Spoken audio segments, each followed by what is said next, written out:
वो काफ़ी इकोनॉमिकल होता है। उनसे क्या होता है कि जो दूध पैदा करते हैं वो बच्चों को खिलाते हैं, और जो एक्स्ट्रा होता है उसमें से दही मक्खन उन दिनों बनाते थे। तो जब मैं गुजरात गया, वहाँ पे जिस कॉलेज का उसका साथ है एफिलिएशन था अमूल के साथ। ओके। तो मैं काफ़ी, मुझे एक तो सीखने को मिला, दूसरा मेरा उसने वर्ल्ड व्यू खोल दिया। तो मैं आनंद, जिसको मिल्क कैपिटल मिल्क का दारुल खिलाफा कहते हैं इंडिया में, इंडिया का वो मिल्क का कैपिटल है। दूसरी एक टेक्नोलॉजी होती है जिससे फ्रैक्शनेट होता है, क्योंकि मिल्क में एक फैट होता है, प्रोटीन होता है, मिनरल्स होते हैं, विटामिन होते हैं, पानी होता है, मेजॉरिटी पानी होते हैं जी, सब न्यूट्रिएंट्स होते हैं जी। जो रेगुलेटरीज है वहाँ पे वो they suggest every kid should take 2-3 servings दूध के दिन में पीना चाहिए फ्लूइड मिल्क, क्योंकि उसमें जो नए सब न्यूट्रिएंट्स है, पोटाशियम, सोडियम, कैल्शियम, मैग्नीशियम, वो सब मिल जाते हैं, और वो जो एब्जॉर्ब होते हैं नेचुरली। यहाँ पे कश्मीर में बहुत पोटेंशियल है, क्योंकि जिस टाइम इंडिया में वो उसको बोलते हैं 2 सीजन होते हैं, फ्लश सीजन होता है, दूसरा लीन सीजन। जब इंडिया में समर में लीन सीजन होता है तो कश्मीर में आप मिल्क प्रोडक्शन कर सकते हैं। मैं फेयर लाइफ के बारे में पूछूं आपसे, तो वो काफी एक सक्सेस इस वक्त बन गया है, because I have heard 33% of US households are consuming that right now. नाजरीन, आप सब देख रहे हैं कश्मीर लाइफ और मैं हूं आपकी मेजबान उमायमा ऋषि। नाजरीन, कश्मीर की सब्ज वादियों में जहां सुबह का आगाज परिंदों और मवेशियों की आवाज से होता है, वहीं एक शख्स के दिल में एक दिलचस्पी सी जागती है दूध के बारे में, उसके जरिए जिंदगी देने वाली कुदरत के बारे में। उन शख्स का नाम है डॉक्टर शकील रहमान, जो कि चीफ साइंस ऑफिसर हैं और एक जाने माने milk brand fair life LLC के को फाउंडर भी हैं, और जो कि अमेरिका में इस वक्त नंबर 1 मिल्क ब्रांड माना जाता है। देहाती डेयरी से लेकर मॉडर्न लेबोरेटरीज तक का सफर, डॉक्टर शकील एक ऐसे इंसान हैं जिन्होंने साइंस को रूह से जोड़ा। आज हम इनके सफर के बारे में जानने की कोशिश करेंगे, कश्मीर से कैलिफोर्निया तक, और जानेंगे कि इनका क्या पैगाम है। डॉक्टर शकील साहब, आपका कश्मीर लाइफ में खैर मकदम। शुक्रिया, बहुत बहुत मेरे को रिसीव करने के लिए इतनी जल्दी। मैं आपका बहुत तहे दिल से शुक्रिया अदा करता हूँ। डॉक्टर रहमान, आप हमें अपने बारे में कुछ बता दीजिए, क्योंकि आपका बचपना कश्मीर में गुजरा है, तो कुछ तो यादें रही होंगी। नहीं, बहुत सारी यादें हैं कश्मीर के साथ वाबस्ता। तो मैं कभी ख्वाब भी जब देखता हूँ तो मैं यहाँ पे ही होता हूँ। ऐसे मैंने मूव किया है यूनाइटेड स्टेट्स, लेकिन मैं रहता हूँ जहनी तौर पर मैं यहाँ रहता हूँ। तो मैं एक गाँव में मैंने जन्म लिया जिसके तीनों साइड पहाड़ है, बहुत खूबसूरत वादी है। उसमें जो मिल्किंग, जिनमें से दूध मिलता है, जैसे बकरियां होती थी, गाय होती थी, वो उसके साथ में सॉर्ट ऑफ दैट पास्चर्स होते हैं जिनमें वो कैटल्स वगैरह। तो हमारे घर में भी, क्योंकि वहाँ पे जो एग्रीकल्चर होता है यहाँ इस पार्ट ऑफ द वर्ल्ड में, वो इसके जो एग्रीकल्चर प्रोडक्ट बाई प्रोडक्ट्स होते हैं, जैसे राइस, मेज, उनके जो बाई प्रोडक्ट्स निकलते हैं उनमें से उन कैटल्स को फीड करते हैं। और पास्चर तो वो काफ़ी इकोनॉमिकल होता है। उनसे क्या होता है कि जो दूध पैदा करते हैं वो बच्चों को खिलाते हैं, और जो एक्स्ट्रा होता है उसमें से दही मक्खन उन दिनों बनाते थे, या तो हमसायों को देते थे। उन दिनों वो सिस्टम नहीं था कि उसको बेच के पैसा बनाते, तो यूजुअली नेबर्स को देते थे, खुद जो सेल्फ सफिशिएंट हो जाते तो बार्टरिंग सिस्टम होता था। तो उसमें ये होता था कि हम लोग को पता है कि दूध में दुनिया का सबसे परफेक्ट फूड है, जिसमें सब न्यूट्रिएंट्स हैं, तो वो खिलाते थे, फिर उसे उनका न्यूट्रिशनल बढ़ जाता था। और मेरी जो ग्रैंड माँ थी वो बटर बनाती थी विंटर में, तो हम लोगों को जब हम रिसर्च से स्कूल से आते थे तो वो हम लोगों को ऑर्गेनिक होता था, वो खिलाती थी। जो वो लस्सी जैसा होता था, उसको छाछ भी बोलते हैं, बटर मिल्क भी बोलते हैं। तो उसमें ये एक चीज होता है, मुझे बाद में वो पता चला जब मैंने बहुत स्टडी की, उसमें जो एक होता है मिल्क फैट ग्लोबुल मेम्ब्रेन्स, जो ब्रेन के लिए बहुत डेवलपमेंट होते हैं। अमेरिका में भी मुझे बोलते हैं तुम्हारा ब्रेन शायद इसलिए शार्प हुआ कि तुमको ग्रैंड माँ ने वो खिलाया था। तो सिंपल सा था, हम लंच के टाइम में मिडिल स्कूल हमारे घर के साथ था, तो रिसेस में हम जाते थे, तो मेरी माँ और मेरी ग्रैंड माँ ने दोनों ने वो रखा हुआ था राइस के साथ, वो जो छाछ होता था या बटर मिल्क होता, तो हम लोगों को पता नहीं होता था कि वो कितना नेचुरल है। नो कोई वो नहीं खाते थे, उसमें से हम लोगों को प्रोटीन भी मिलती थी हाई। अब हम समझ रहे हैं कि उसमें वे प्रोटीन होते हैं जो हाई न्यूट्रिटिव वैल्यू होती है। और जो तो वो प्लस हम लोग बटर दही खाते थे, वो जो नेचुरल ग्रैंड माँ बनाती थी, वो इनमें अर्थवेयर उसमें बनाती थी, तो कभी कभी मैं उसको चोरी भी करता था, दूध लेता था उससे। अच्छा। तो मुझे क्यूरियोसिटी, फिर मुझे जाता था वो वेटरनरी डॉक्टर को लाने के लिए, कभी गायों को ठीक कराना होता था, तो मेरे को एक अंडरस्टैंडिंग हुई थी उसमें क्या न्यूट्रिटिव वैल्यू होता है, क्या होता है। तो बाद में मैंने जब 10वीं 11वीं वहाँ स्कूल से की, वो बाद में आपने की, तालीम यही हासिल की? हाँ तालीम मैंने कश्मीर, वो जी गवर्नमेंट स्कूल्स में, जिन स्कूल्स में टाट भी नहीं होते थे, बाद हम लोगों को कभी कभी बाहर जाना पड़ता था पढ़ने के लिए, बागों में, ट्रीज के अंडर। ग्रेट। तो जब अमेरिका में ये स्टोरी में सुना था, उनको बिलीव नहीं करते हैं कि हाई स्कूल में तो हम लोग 3 किलोमीटर नदियों के पास जाते थे पढ़ने के लिए। तो वो एक किस्म का वो होता था कि ये जो एग्रीकल्चर मेन उसमें ये होती थी, वेदर इट वाज मेल काव, जो गाय होती थी, अब उसका जो बिजला होता था वो बहुत इंपॉर्टेंट, क्योंकि एक तो एग्रीकल्चर टिल करता था, दूसरा दूध देती थी, तो वो बहुत ही हाईली रिवर्ड होते थे, उनको कहते थे। तो फिर मुझे 12th में I was good in studies, तो मुझे 12th में फर्स्ट क्लास मिला। मेरे पेरेंट्स मुझे चाहते थे कि मैं डॉक्टर, जैसे यहाँ पे हद होता है डॉक्टर बनो या इंजीनियर बनो या एग्जैक्टली वही हो ट्रेडिशनली, लेकिन मुझे फिर यहाँ पे इंजीनियरिंग में मिला, लेकिन समहाउ मुझे एमबीबीएस में एडमिशन नहीं मिला, इवन दो मुझे मिलना चाहिए था, but anyways I am happy कि आई नेवर रिग्रेट। आप खुश हैं? जो आप मैं खुश, I am very happy, I have done even in Chicago better than most of the doctors. मैं थैंकफुल हूँ ऊपर वाले को। तो फिर मुझे यहाँ पे मैंने फार्मेसी किया कश्मीर यूनिवर्सिटी के फर्स्ट बैच में कुछ महीनों के लिए, बट वो स्टार्ट किया था उन्होंने, तो मुझे वो नहीं लगा कि मैं यहाँ कुछ सीख जाऊँ, क्योंकि फार्मेसी और डेयरी प्रोसेसिंग टेक्नोलॉजी में बहुत फर्क है। नहीं, they are very close fields. वो प्रोसेसिंग होता है, तो फिर मुझे यहाँ गवर्नमेंट की नॉमिनेशन हुई, तो मुझे गुजरात उन्होंने भेज दिया कि डेयरी टेक्नोलॉजी, यहाँ पे वो नया फील्ड था, किसी को पता नहीं था, क्योंकि यहाँ पे डेयरी जो फूड्स प्रोसेसिंग होती है उसको इसके साथ एस्क्राइब करते थे वेटरनरी साइंसेस के साथ, या सो उसमें जो होते हैं ना, जो प्रोडक्ट्स होते हैं। तो जब मैं गुजरात गया, वहाँ पे जिस कॉलेज का उसका साथ है एफिलिएशन था अमूल के साथ, तो मैं काफ़ी, मुझे एक तो सीखने को मिला, दूसरा मेरा उसने वर्ल्ड व्यू खोल दिया। तो मैं आनंद, जिसको मिल्क कैपिटल मिल्क का दारुल खिलाफा कहते हैं इंडिया में, इंडिया का वो मिल्क का कैपिटल है, तो मैं वहाँ गया, वहाँ मेरा विजन बढ़ गया अमूल के साथ इंटरेक्शन, जो इंटरनेशनली रिकॉग्नाइज्ड है। आप लोगों ने भी अमूल के प्रोडक्ट्स खाए होंगे, तो मैं आई वाज वेरी लकी, तो मुझे वहाँ काफ़ी लोगों से हुई, और मेरे को फिर उसके साथ then I developed sort of passion for dairy processing के, लोगों के लिए अच्छे से प्रोडक्ट्स मिलने चाहिए। सो फिर मैंने वहाँ अंडर ग्रेजुएट किया बहुत अच्छे से, मतलब I passed with flying colours. तो अंडर ग्रेजुएट के बाद मुझे फिर यहाँ पे कश्मीर की जो मिल्क सप्लाई स्कीम है उसमें मुझे जॉब मिला, गवर्नमेंट जॉब। उसके बाद मुझे Indian council of agriculture research का जो फेलोशिप मिल गई, जो किसी को नहीं मिलता था, वेरी डिफिकल्ट क्वालिफाई, तो मैंने क्वालिफाई किया। फिर मैंने मास्टर्स शुरू किया। मास्टर्स के बाद मुझे यहाँ पे मिलिटेंसी शुरू हुई थी, तो मैंने वहाँ पे बाइयों के एजुकेशन के लिए मैं गुजरात में रहा, उनको एजुकेशन, तो मुझे वहाँ पे national cooperative dairy federation of India which was part of dairy board of India, तो वहाँ पे मुझे जॉब मिल गई। वहाँ पे मैंने जो इंडिया का father of white revolution doctor Verghese Kurien, उसके साथ क्लोज इंटरेक्शंस आई उस ग्रुप के साथ, उससे और विजन हुआ। तो बट फिर मुझे लगा कि नहीं, मुझे और पढ़ना चाहिए। फिर मैं आयरलैंड चला गया पीएचडी करने के लिए, वहाँ मैंने फूड साइंस एंड टेक्नोलॉजी में किया। वहाँ पे जब मैंने किया, मैं वहाँ पर जो सुपरवाइजर था वो जैसे एल्बर्ट आइंस्टाइन इस फील्ड, हमारे फील्ड में वो एल्बर्ट आइंस्टाइन जैसा फेमस है। तो आई वाज वेरी लकी कि उसके साथ मुझे पीएचडी में एडमिशन मिला। उसके बाद मुझे कैलिफोर्निया स्टेट यूनिवर्सिटी में फैकल्टी, रिसर्च फैकल्टी मिली। तो वहाँ पे मैं पहले चीज़ पे काम कर रहा था, जिसमें मेरा पीएचडी भी था। तो उसमें मैं काम, आई वाज वेरी हैप्पी, मुझे टेन्योर मिलना था कुछ महीनों के बाद। फिर वहाँ एक बहुत ही बड़ा ग्रुप ऑफ फार्मर्स है, जिनके ह्यूज फार्मर्स हैं, मतलब जो 40,000 काउज को मिल्क करते हैं, 50,000 काउज को 40,000 एकर्स में।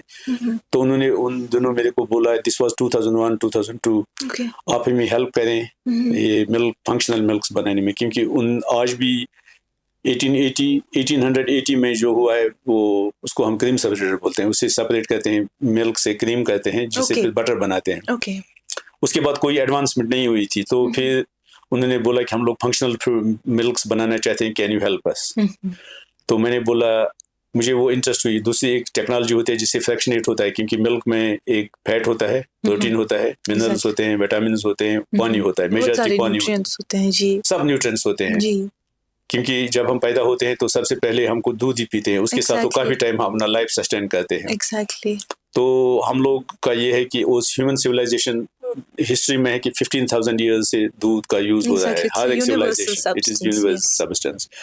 लेकिन उसमें से बहुत सारे मैंने ऑलरेडी उसमें अंडर डिग्री की थी, मास्टर्स किया था, PhD किया था, फिर कुछ पोस्ट डॉक्स किए थे। तो मैं I got interested in that. और उसमें क्या होता है कि जो ये टेक्नोलॉजी हो इसमें वो कोई वेस्ट नहीं होता है, ये जस्ट फिल्ट्रेशन जैसे हम घर में करते हैं, जो मोटा चीज़ है वो ऊपर रहता है, जो टाइनी होता है, उसी की वजह से फिर मैंने वो एक टेक्नोलॉजी डेवलप की वहाँ पे कैलिफोर्निया स्टेट यूनिवर्सिटी में। और वो एक बड़ा डेयरी कॉप था वहाँ पे, सेलेक्ट मिल्क प्रोड्यूसर्स जो उसको कहते हैं वहाँ यूनाइटेड स्टेट्स में, हेमिंगेस्ट डेयरी कोऑपरेटिव देयर।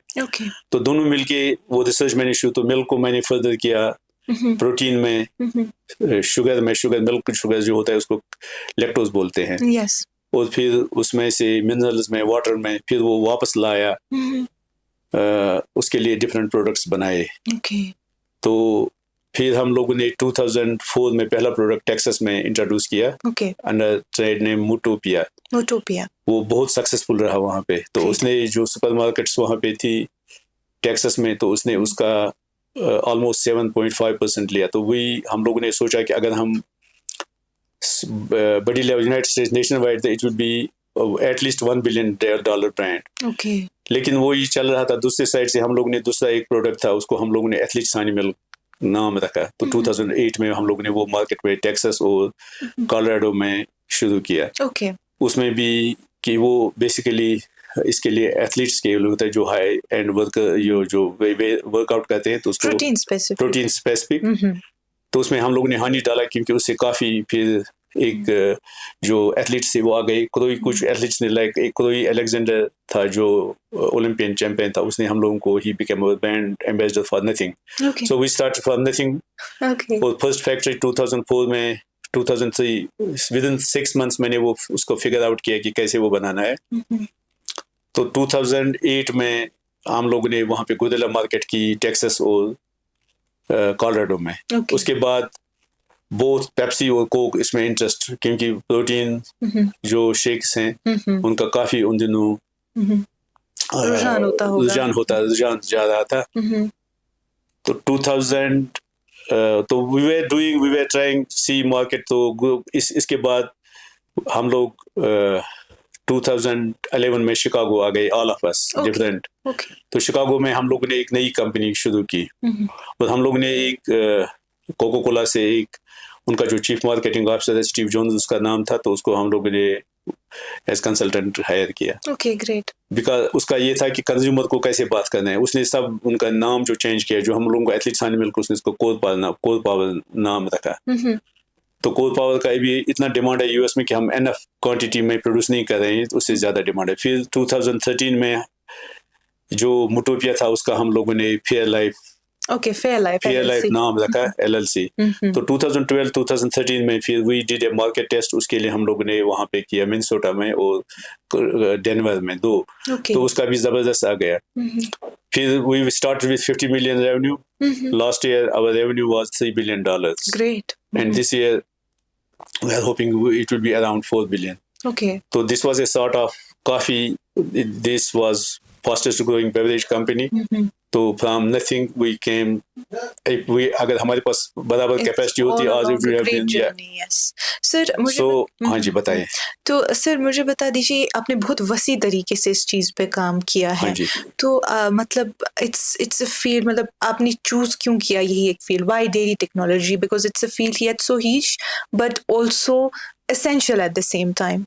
एंड आपने सोचा था कि किसी दिन आप डेयरी इंडस्ट्री को एट ग्लोबल लेवल ट्रांसफॉर्म कर पाएंगे? मुझे वो नहीं था कि इतना मतलब सक्सेसफुल मुझे खुद भी नहीं था कि हम हो जाए, लेकिन एक चीज़ मुझे था कि हर चीज़ से इंसान को गोल सर्व करना है। वो हम लोगों का एक वो था कि बिलीव इन बेटर मेंटेलिटी और नरिशमेंट की, और दूसरा हमारा ये एक चीज़ था कि अगर अभी लोग हैं जितना भी लिव बेटर अच्छे से वो रहे, उनको अच्छे से न्यूट्रिएंट, क्योंकि न्यूट्रिएंट्स डिफाइन आप क्या हैं उसमें। एग्जैक्टली। तो उसमें से मुझे काफ़ी वो मिला कि ऐसे सब लोगों को दिया जाए। देखें, इससे कुछ लोग तो लैक्टोज नहीं खा सकते हैं, वो लैक्टोज इंटॉलरेंस होते हैं। बिल्कुल, बहुत सारी जगहों पे ऐसा है कि अभी देखें जो यहाँ पे इंडिया में है, जो कैल्शियम डिफिशिएंसी है, वो बहुत ऑस्टियोपोरोसिस से हो जाती है, जो विटामिन होते हैं नहीं मिलते हैं, तो काफ़ी हेल्थ। तो हमारा ये मोटिव था कि जो ग़िज़ा आपका दवाई हो, दवाई आपकी ग़िज़ा हो। तो उसकी वजह से दुनिया में ऐसा कोई फूड है नहीं जिसमें वो सब चीज़ें मिलती हैं, तो वो दूध है। एग्जैक्टली। एंड वो प्रोवाइड करने के लिए डिफरेंट फॉर्म्स में, क्योंकि अभी क्या है कि जो बच्चे हैं ना, वो एक कप उनको मुश्किल होता है, तो एक कप में वो नहीं मिलते हैं। तो हम लोग ने क्या किया है कि वो कंसंट्रेट करके तो इन दो माँ उसको 2 कप नहीं देगी, एक ही कप देगी, क्योंकि जो यूनाइटेड स्टेट्स जो रेगुलेटरीज है वहाँ पे वो they suggest every kid should take 2-3 servings दूध के दिन में पीना चाहिए, फ्लूइड मिल्क, क्योंकि उसमें जो ना सब न्यूट्रिएंट्स है, पोटाशियम, सोडियम, कैल्शियम, मैग्नीशियम, वो सब मिल जाते हैं और वो जो एब्जॉर्ब होते हैं नेचुरली। तो वो मुझे उसी में से था कि इस माँ को आसानी हो जाए कि 1 कप बच्चे को दें, उसमें 2 कप्स का न्यूट्रिशन हो। एग्जैक्टली। क्या एथलीट्स 3 कप का वो ले लें। तो वो दूसरा क्या था कि वो जो वहाँ पे गैलन जग्स होते हैं ना, बड़े बड़े गैलन्स में सुपरमार्केट्स में दूध होता है, तो उसमें वो रिटार्डिंग हो रही थी। सो हम लोगों ने वैल्यू एडिट शुरू किया, जिसमें हम लोगों को अच्छे से पैसे मिले और जो लोगों को भी कन्वीनियंस मिली, और जो वहाँ पे जो नॉर्मल पास्चराइज मिल्क है उसकी जो शेल्फ लाइफ होती है वो 15 days to 1 month होती है रेफ्रिजरेशन टेम्परेचर। तो हमारा जो पास्चराइज मिल्क या जो वो उसमें 110 days शेल्फ लाइफ, क्योंकि वो टेक्नोलॉजी पे आई वर्क इन दैट। एक तो फिल्ट्रेशन से, दूसरे हीटिंग एंड कूलिंग टेक्नोलॉजी, जिसको कैसा न्यूट्रिशन हम बरकरार रखें और जिसकी शेल्फ लाइफ हो, क्योंकि घर में जब खरीदते हैं तो वो फ्रिज में बहुत देर तक रहना चाहिए, खराब नहीं होना चाहिए। तो वो एक मोटिव था। दूसरे हम लोगों ने जो एथलीट्स होते हैं ना, हाइकिंग करने के लिए जाते हैं या फील्ड्स में होते हैं, उनको वहाँ पे रेफ्रिजरेटर नहीं होते हैं, तो हम लोगों ने शेल्फ लाइफ कुछ उनके लिए प्रोडक्ट्स बनाए। जो कोर पावर हमारा प्रोडक्ट है वो शेल्फ लाइफ है, तो उसको फिर रेफ्रिजरेशन की जरूरत नहीं है। तो उसमें आपको हम लोगों ने 42 ग्राम्स और 26 ग्राम्स प्रोटीन पर बोतल दिए हैं, उसमें वेरी लो शुगर। तो ये कंपोनेंट्स पे आपने काम किया। हाँ जी, तो ये हो गए। और हम नाम उसका मिल्क नहीं रखा, सो वैल्यू एडिशन है। आप देखें किसी जगह वो जो 340 मिलीलीटर बोतल हम लोग $8-9 में कुछ जो ये है एयरपोर्ट्स में वो बिकता है। तो वैल्यू एडिशन क्रिएट किया, तो उसे we could take it to the next level. फिर अभी हम लोग ने 2-3 साल पहले एक और प्रोडक्ट न्यूट्रिशन प्लान से वजन कम करने की, उसमें 1 ग्राम शुगर या 2 ग्राम शुगर है, बाकी तो 30 ग्राम प्रोटीन है। तो प्रोटीन का एक चीज ये होता है कि उसमें एपेटाइट कम हो जाए। सुबह में अगर आप प्रोटीन खाएं, एक तो आपके न्यूट्रिएंट्स मिलते हैं, दूसरा ये होता है कि आपको वो सैटिटी हो जाती है, जिससे आपका फुल फील करते हैं स्टमक में।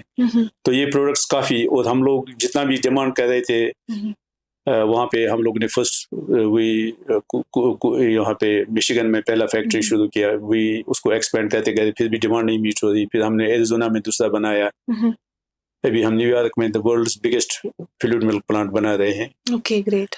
तो ये फिर भी डिमांड नहीं मिल रही है। फिर कनाडा में इंट्रोड्यूस किया, चाइना में थोड़ा सा किया इंट्रोड्यूस। इंटरनेशनली भी हमारा इतना, क्योंकि हम यूनाइटेड स्टेट्स में वो डिमांड मीट नहीं कर रहे हैं। सो मतलब आपने इतना कुछ इसके पीछे काम किया है, इसमें टेक्नोलॉजिकल इनोवेशन भी रही होगी और मार्केट जो एक्सेसिबिलिटी है उस पर भी काम करना पड़ा होगा। तो कुछ तो चैलेंजेस रहे होंगे इस रिगार्ड में। नहीं, एक मिल्क एक चीज़ है दुनिया में सबसे ज़्यादा जो रेगुलेटेड फूड है, तो रेगुलेशंस बहुत ही कम है क्लास। अभी यूनाइटेड स्टेट्स में एक स्टेट में मिल्क के लिए अलग रेगुलेशंस होती हैं, दूसरे स्टेट में दूसरे, वहाँ पे इंटर मिल्क स्टेट रेगुलेशंस, क्योंकि मिल्क जो होता है ना ये वाइडली कंज्यूम्ड बेवरेज है। एग्जैक्टली, तो आप वो सब कैसे बैलेंस कर तो पाए? वो है ना, मतलब हमारे पास अटॉर्नीज हायर करने पड़ते हैं, वो they take care of the regulations and law, फिर उसमें रेगुलेटर्स होते हैं, तो सबके साथ जो है वो उनके साथ काम करना पड़ता है। जो इसमें ये कुछ फूड एंड ड्रग एडमिनिस्ट्रेशन जो यूनाइटेड स्टेट्स की है उसके अंडर आते हैं, जो एसेप्टिक प्रोडक्ट्स होते हैं, जो शेल्फ स्टेबल, जो और उसको वो जो ये पास्चराइज्ड या शेल्फ स्टेबल ये रेफ्रिजरेटेड प्रोडक्ट्स होते हैं मिल्क में, वो लोकल हेल्थ अथॉरिटीज के, एग्रीकल्चर डिपार्टमेंट्स के जो स्टेट होते हैं, तो उनके साथ डील करना पड़ता है। United States Department of Agriculture के साथ डील करना पड़ता है, but there is a system, वहाँ पे वो एक सिस्टम है। We make sure that they get people get, वो कंज्यूमर हमारे मतलब इज मोस्ट इम्पॉर्टेंट जो कंज्यूमर होता है। So and you have to develop a trust with customer, भरोसा ही करना है कि ये this is good for me. Exactly, तो वो करने के लिए बहुत सारी वो मेहनत करती है, करना पड़ता है, तो हर फील्ड हर टाइम उसके साथ वो देखना पड़ता है। बट दूसरा कि जब हमारे साथ कोको कोला के साथ कोलैबोरेशन हुई 2012, तो उसके दे है उनके पास मार्केटिंग जबरदस्त है, they are the best marketers. और तो हम लोगों का एक साइड से हमारे जो फार्मर्स थे, जो बड़े फार्मर्स जो मॉडर्न एग्रीकल्चर प्रैक्टिसेस करते थे, जो 40,000 गाय जिनके पास होती हैं, 40,000 हेक्टर, तो वो वेरी कम प्राइस पे मिल्क को कहते हैं। और मॉडर्न एग्रीकल्चर तो क्वालिटी उनकी बहुत ज्यादा होती है, मतलब वेरी हाई क्वालिटी, तो वो उससे अच्छे प्रोडक्ट्स बनते हैं। और दूसरा हमारा जो उन दिनों इवन सिटल जो चिल डिस्ट्रीब्यूशन वो मिनट मेड का था, और जो वार्म डिस्ट्रीब्यूशन है वो रेड कप जो कोको कोला की होती है। सो हमारे पास we had good farmers, good best manufacturing, good research and world class research and development, and at the same time distribution and marketing Coca-Cola. That is the reason कि हम लोग इतना fast कर पाए। So this is probably first time कि बहुत बड़ी दुनिया की मल्टीनेशनल कंपनी के साथ हमारा कोलैबोरेशन हुआ, एंड उनको भी वो फायदा हुआ, हम लोगों को भी फायदा हुआ। Great great. सर मुझे बता दीजिए, बिकॉज आप 20-30 साल से बाहर रहे हैं, वो यूरोप हो यूएस हो, आप अब्रॉड ही आपने ज्यादा वक्त बिताया है अपना, तो मतलब आप कश्मीर आते रहते हैं। हाँ जी, तो यहाँ आपने मतलब कुछ तो ऑब्जर्व किया होगा, कुछ चैलेंजेस जो यहाँ का डेयरी सेक्टर फेस कर रहा है इन टर्म्स ऑफ प्रोडक्टिविटी हो, इंफ्रास्ट्रक्चर हो या इनोवेशन हो? यहाँ पे अभी हम क्या बोलते हैं कि वो इनोवेशंस नहीं है अभी यहाँ पे। वही होता है, दूध जो बिकता है जस्ट। तो दूसरा क्या है कि यहाँ पे वो जो है वही अभी फ्रेगमेंटेड मिल्क प्रोडक्शन है, कोई ये नहीं है कि मतलब मॉडर्न फार्म्स मैंने किसी जगह नहीं देखे यहाँ पे। स्कीम्स है but farms I don't know. Schemes यहाँ पे तो वेटरनरी डिपार्टमेंट के पास वो ये है, तो यहाँ पे बहुत ज़बरदस्त पोटेंशियल चलता है। इनफैक्ट जब मैंने अंडरग्रेड डिग्री की तो मेरा जो वहाँ पे प्रिंसिपल एंड डीन था कॉलेज का, उसने बोला जाके कश्मीर को डेनमार्क ऑफ इंडिया बना।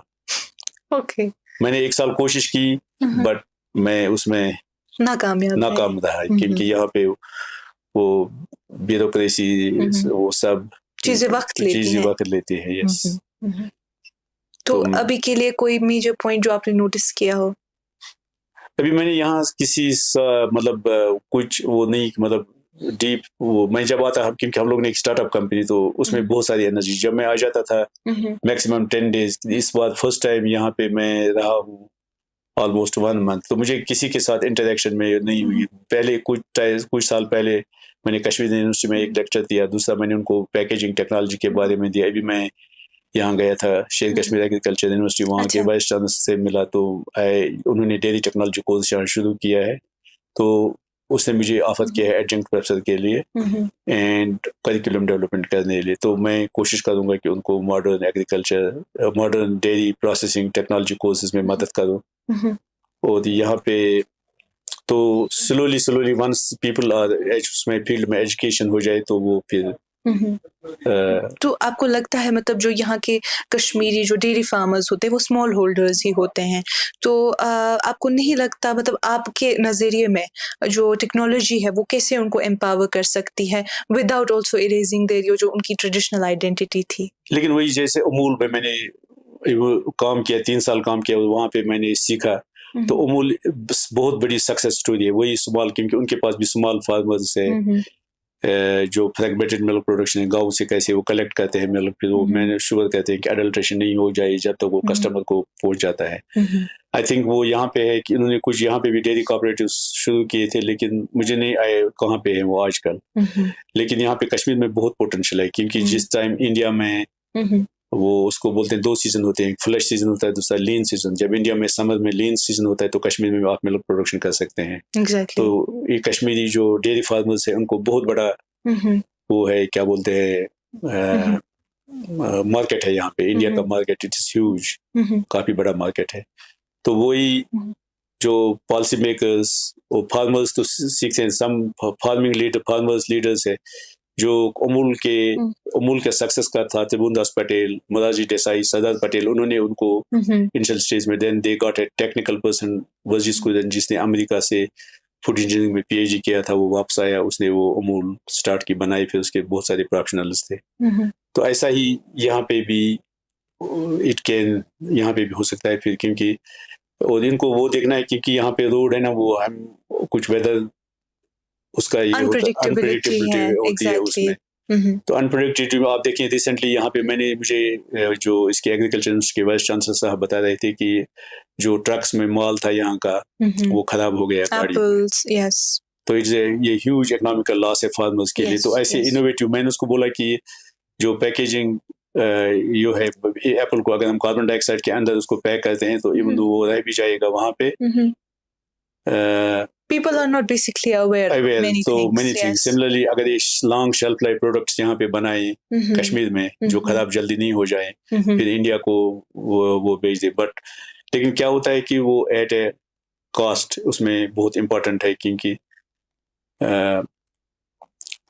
कॉस्ट मेंटेन रखिए जिससे कंज्यूमर एफर्ट कर सकें, क्योंकि इंडिया में हर एक वो वैल्यू एडिड नहीं कर सकते हैं एफर्ट, तो वो बहुत ज़रूरी है। तो उसके लिए मतलब ऑर्गेनाइजेशन, आई थिंक यहाँ पे कश्मीर में जो ना cooperatives, dairy cooperatives Amul pattern पे है, वो बना सकते हैं, तो जिससे काफ़ी फ़ायदा होगा यहाँ फार्मर्स को और उनको बहुत अच्छी सस्टेंस मिल जाए। फिर दूसरा जो है वो जो काउ डंग होता है गाँवों में, तो उसमें से अभी देखें ग्रीन हाइड्रोजन भी प्रोड्यूस करते हैं यूनाइटेड स्टेट्स में जो बड़े फार्म्स होते हैं, दे आर सेल्फ सस्टेनेबल, उनमें से ऑर्गेनिक फर्टिलाइजर्स बना सकते हैं। सिमिलरली जो डंग होता है जिससे एनवायरमेंटल पोल्यूशन होती है, जो जिससे छोटे छोटे विलेज हैं वो मिलके उसको वो जमा कर सकते हैं एक जगह, एक इलेक्ट्रिसिटी जनरेट कर सकते हैं लोकली, और या गैस जनरेट कर सकते हैं।